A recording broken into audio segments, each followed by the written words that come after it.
Just waiting for the numbers to come out here, and so far what we've seen is a few numbers underneath. Here we go. Unemployment, rose. I'm sorry, I'm a little stunned here by this number. Employment rose by 2.5 million in May, according to the Bureau of Labor Statistics. The unemployment rate fell to 13.3%. I don't know what to tell you. Chris, you have been watching these employment reports as we have gone through this pandemic over the past several months. They have been tough to read. This morning is an incredibly pleasant surprise for the American people who have gotten hit so hard during this. It's astonishing, and it's just great news. And to put this, maybe you said it because we had a little technical problem here. This is the biggest increase in jobs in U.S. history, 2.5 million jobs in a single month. And all the experts, and I guess now we have to put it in quotes, experts were saying we're going to lose 8 million jobs. We're going to be close to 20%, maybe over 20% unemployment. Instead, we added 2.5 million jobs, and we dropped from 14.7% to 13.3%. Obviously, still a terrible number.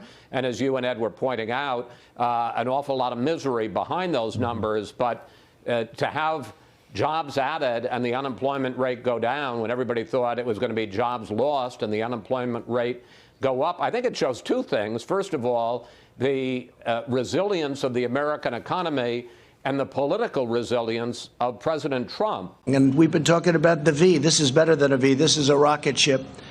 This is far better than a V. A V is wonderful. A V is this. They were talking about, will it be a V, a U, an L? They had no idea. And I was watching one of the shows, and I have great respect for the people. And they said, will it be 9 million in job losses? Will it be, what will be the number be? Will it be, are they going to report record numbers? Will we break 20%? What will the number be?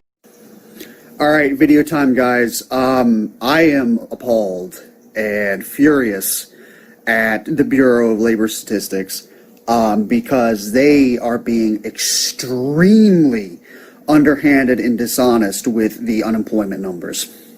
Okay, they are claiming that 2.5 million jobs were added, but what they're leaving out is that these are not added jobs. These are people who were put on standby from their jobs during the lockdowns who are now able to go back to work. That's not adding a job. That is a temporary furlough returning to their job.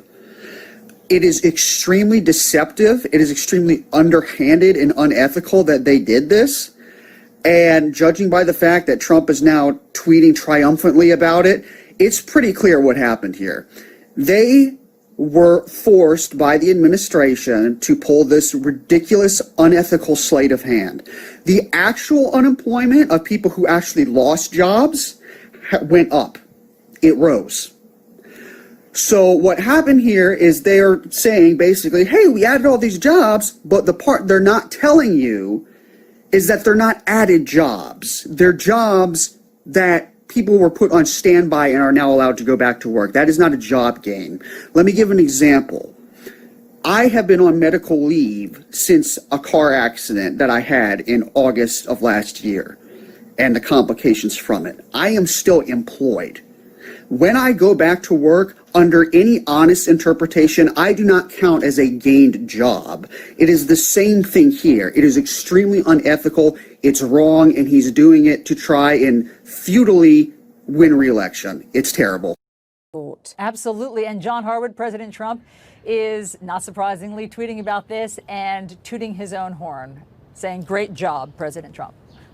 Well, he has reason to gloat if, in fact, we have brought the unemployment rate down without deleterious effects on the dealing with the coronavirus pandemic. This is unequivocally good news, and it reflects the fact that we're not hitting, as Christine said, that those 20% numbers. I should point out, though, this remains at 13%, the highest unemployment we have had since the Great Depression.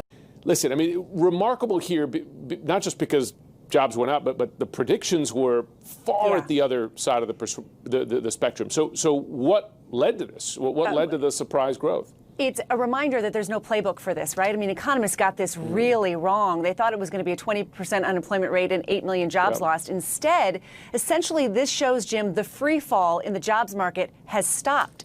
It stopped suddenly in May.